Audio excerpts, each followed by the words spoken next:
most overrated boxer of all time? Actually, he's my number 3 overrated boxer of all time. And it's pretty tough. It's pretty tough, but this one is just too easy for today's boxing. And I got it as Rolly Romero. I think that. Oh, okay. I think it's Rolly Romero. I think he gets on all these, he gets involved in the big fight with Tank, all because of his, his mouth, his trash talk, and I think he's never done anything to put himself in the spotlight of today's boxing, and it's his mouth, it's his trash talk. He fought I think his name was Barroso, so I forgot what his name was, some old man that he was about to lose. And now he's he has a camera in his face and he's trying to talk his way into getting a fight with Ryan, which who knows, he might get, but I think he's overhyped, not by the fans. I think we already know that he ain't nothing. I think that he's fooling the boxing promoters, the business, the people in the business of boxing. That's what I think. I think he's overhyped. He's overrated. He doesn't belong there, and I think he's that's why I got him as my number 3. Most overrated boxer there is right now. Wow. For Rolly, in my opinion, I agree with you. I think he is. Look, they often say that boxing, to get to the top, sometimes you're not qualified to get there by your fighting record or by the type of fighter you are. Sometimes you get the big shots because of your mouth. Yeah. And I think that's what Rolly has done. I think he's a natural shit talker or trash talker. And I think that bodes well with today's social media society, where we want, boxing, the boxing fans want to see that trash talk. They want to see the machismo. And I think Rolly does such a good job of that it supersedes his actual boxing skill as who he is as a fighter. Exactly. 100%. So, I agree with your number 3. That's a who good do you pick. got? That's a good modern pick. Who do you got as your number 3? My number 3 is probably going to make everybody shut off our channel right now, unsubscribe, but I don't care, because this is the way I feel.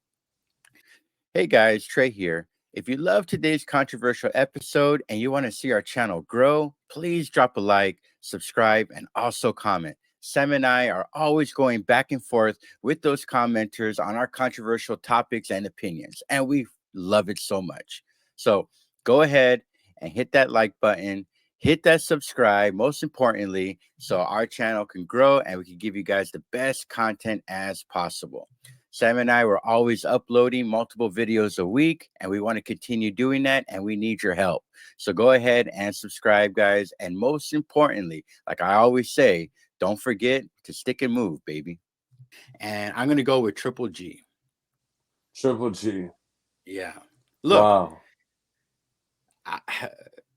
All I hear about other boxers, whether it's Spence, whether it is Canelo, whether it's Usyk or anybody else, even Bivol is getting a lot of heat for this. Everybody has why don't they go up and fight that guy? Why don't they go down a class to go fight this other guy? And for me, Triple G, I don't know how he got away with it. Maybe because he was at that wedge part of history where social media was barely becoming a thing, where it wasn't as polarizing politically as it is now. But he has, in a weird way, I don't know if it's because of his style. I don't know if it's because he's a European style fighter, but he has gotten away with just sitting put at 160 and just collecting, And to be honest with you, you and I thought he lost to Canelo all 3 times. I thought he lost to Jacobs. I think he lost to Sergey, wasn't I can never say his last name, Derevchenko, if I'm not mistaken. I think he's been losing a lot as of lately, but yet even then, he will get the benefit of the doubt, saying, "Oh, well, he's an older fighter and stuff like that." And he's still in the talks. Yeah. He's still in the talks, right? And Mm-hmm. I'll admit, there was a time when I would watch early on in his bouts, like, man, this guy has a Mexican style, which he agreed that was his desired style, of course, that he tried to mimic that. And he did cross over to the Mexican and Latin America fandom over there. But this is a guy who just sat put at 160, never went down to 154, never went up to 168, and challenged anybody. He never went to go fight Boo Boo. He never went to go fight Jamel or Jamal or go down. He's only one class down from Crawford and all those guys. Why doesn't he go down there? If this guy, you would think with the hype and hysteria that he has gotten, that he has done all of that, and he never did once. So hot topic, hot issue. I get it, but that's just my opinion. I mean, he did win 4 titles, but guess what? All in the middleweight division. Yes, I get it. That is my number 3, most overrated. Wow. Okay. No, that's a good one. Wow. There's gonna be, yeah. I mean, fireworks, brother. Fireworks. Yeah, there's gonna be fireworks. I got a number 2. I got a take on it. My number 2, I think, most overrated boxer was because for me, in my opinion, he only had one person's number. Okay. And that was Vernon Forrest. I believe that Ricardo Mayorga was overhyped, overrated. He didn't have any skill. He's a guy that throwing haymakers, and he happened to knock people out or down or whatever it is. Right, but when it came to the real fighters, the Hoya, Trinidad, Mosley, when it came to real fighters, bro, he was exposed. Mm-hmm. He was a hype train that Don King created, and he got Vernon Forrest. Yes, he did. I remember when he first won, he won against a guy named Andrew Sixhead Lewis. Right. And I remember seeing that fight, and it was just a haymaker. A haymaker can knock almost anybody out. Of course. You can ask the elder. It just happens. And he had no skill, in my opinion, when he was going to fight De La Hoya, Trinidad, Shane Mosley. I just knew there was just no way this was going to end up. He was the clown. I don't care if he beat Vernon Forrest twice. I just feel that in the first fight, when he knocked out Vernon Forrest, I have to admit, bro, there was a lot of shots in the back of the head. And Vernon Forrest, for sure. He was trying to tell the ref, hey, he's hitting me in the back of the head. And Mayorga just threw those haymakers in the back of his head. That guy, for me, was just a hype job. Wow. He had no skill. He was just a clown in boxing, and he would have been wiped out with anybody. He was wiped out back then. He would completely be destroyed into against somebody like Spence or Crawford or whatever. They'll make him look silly. So I have him as my number 2 most hyped, most overrated boxer there is. I love that pick. Mayorga is kind of like a 20-year earlier version of Romero. Just talking that shit. Mayorga would be the guy smoking after the fight or before the fight, and he just was a trash talker. And guess what?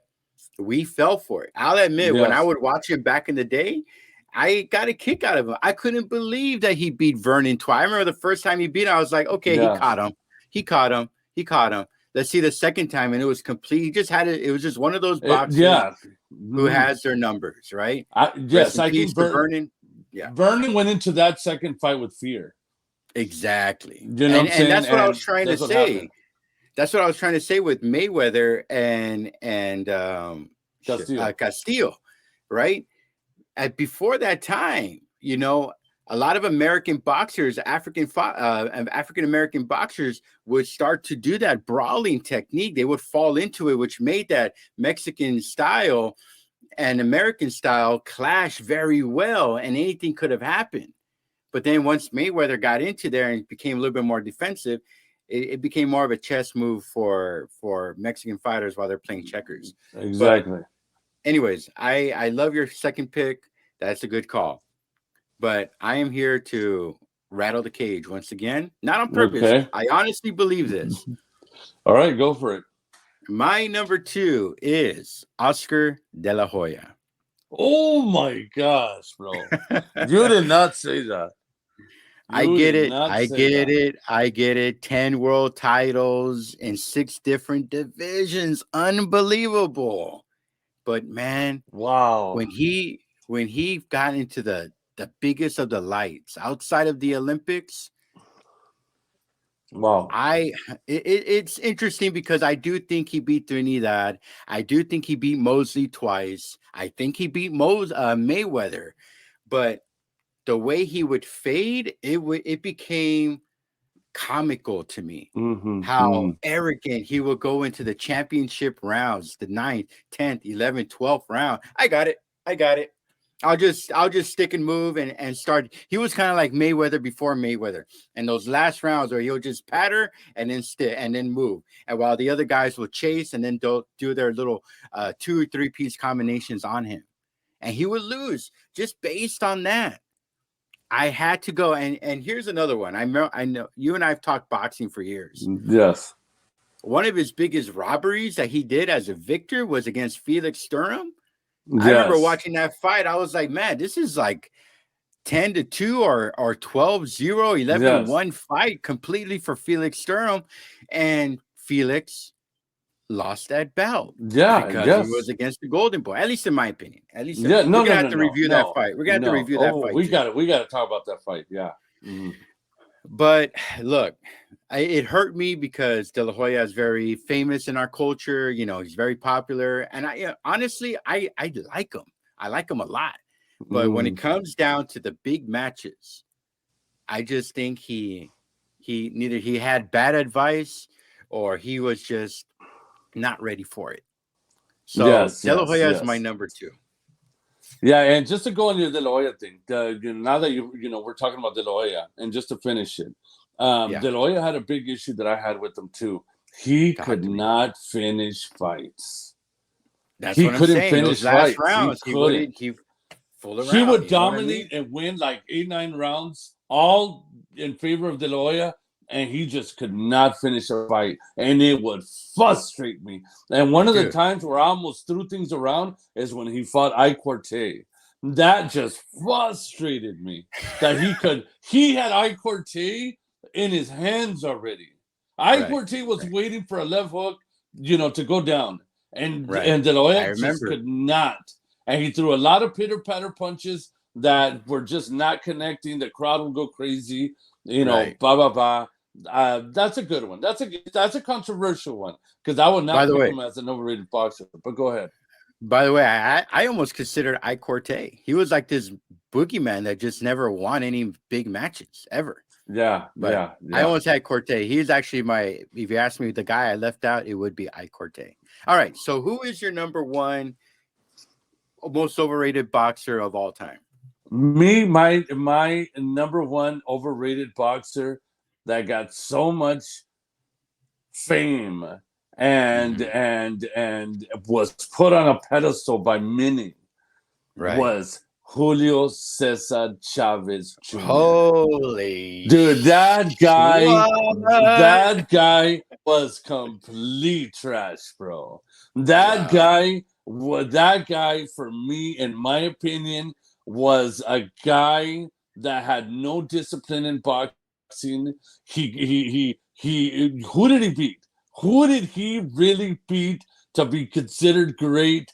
People hyped him up to be, Chavez's son, blah, blah, blah. I've never seen somebody quit on a stool because, they were getting battered like twice. He was, when he knocked down Sergio Martinez in the final round or whatever, it was just too little too late, bro. For me, that guy, his discipline sucks. The way he is in today's social media is he's far gone, and I think he's all hype, and he was always all hype. Could he have been great? Maybe if he took boxing seriously, like his dad said, but he was overhyped, bro. For him to get an opportunity, and even Canelo said it. He goes, I went 12 rounds with this guy for the fans. I would have ended this dude in 3 rounds. I would have ended this dude in 3 rounds, man. And I think he is just an overrated and overhyped because of his name of his father. But this guy is total garbage. For a minute there, I thought you said Julio Cesar Chavez. I didn't hear the junior part because I reacted to the Julio. Yeah. Junior. I agree with you, man. That's a great pick. And here's the thing. This might not be a popular opinion. When he was disciplined, quote, early on before his fall to Martinez. Yes. I actually loved his style more than Canelo. I thought he could have been. I thought he had the potential to be a top-tier fighter. He did get the hype because of his pops, but I loved his style. He has an iron chin, by the way. His chin goes up there with Canelo, in my opinion, and Triple G, in my opinion, has best chins, right? But damn, if he would have had even half of the heart of his father, I mean, he could still be boxing today at a high level, causing all this crazy havoc. So I like your number one, my man. Yeah, I think he's hot garbage, bro. Go for it. So who's your number one? I love this. Great topic. Great topic. My number one is probably the most scariest man in human history, and that is Mike Tyson. Wow. Tyson, brother. I get it. The youngest champion of all time, Olympic gold medalist. I get it, right? But once he had his soul taken, it was over. Anytime after he came back from prison and he did those, 3 or 4 fights, fighting all these scrubs, all these plumbers that a lot of our boxing and even NBA fans that call the old basketball players plumbers. He was fighting plumbers in the 80s and 90s. Bro, his career. And yet throughout his entire career, what was his name? Savarese and Peter McNeely, all these guys. Yeah. And look, was it spectacular? Absolutely. It was Frank Bruno, the Black Rhino. These guys were it was nothing. And yet we held them there. But once he got into the ring with guys that were, of course, Evander Holyfield, Lennox Lewis, Buster Douglas, even though Buster Douglas fell off the map after him, all these guys, anybody with skill or with a little bit of a brain, or who didn't fall into his trap or didn't fall into the fear, they always owned him. I mean, who did Mike Tyson beat before he became who he was? I mean, an aged out Larry Holmes, a Michael Spinks that once he lost to Mike Tyson, he never fought again. Michael Spinks didn't even come to fight, bro. But yeah, go ahead. He did it. He just went there. Yeah. And look, it was an exciting time in the late 80s and early 90s for boxing. The welterweights were taking over at that time with Sugar Ray, Hearns, and Hagler, Duran, Pryor, all those guys. But, Tyson did make it exciting. But when he went to prison, it was a blessing in disguise for him, because he would have been even more exposed, because during that 2 to 3 year stretch, he missed the era of Riddick Bowe. I think Riddick Bowe would have destroyed that guy. The George Foreman comeback. Who knows? Yeah. At that time, right? And who's the other guy? The guy that was the trainer for Pacquiao for a little bit. Michael Moore. He missed all that stuff. And I don't know. He's always been my number one, most overrated. The guy, he's never won a big fight. He's like 5 or 6 against champions. So, I mean, against champions in the 90s. So that's my number one. Yeah, no, that's a great number one, because I agree too, man. I think that Mike Tyson was built right. He after Cus D'Amato, he was built by Don King in Las Vegas. He was a bum. He was a bum basher, bro. His greatest highlights that you see on TikTok or YouTube or whatever are against nobody's, bro. Are against nobody. You would not see a highlight of him dropping, Hasim Rockman or Lennox Lewis or Vander Holyfield or any. All his highlights are dudes nobody knows, bro. Michael Spinks, in my opinion, Michael Spinks, he took a dive. He took a dive. Bruce Seldon. I remember that fight where he grazed the top of his head.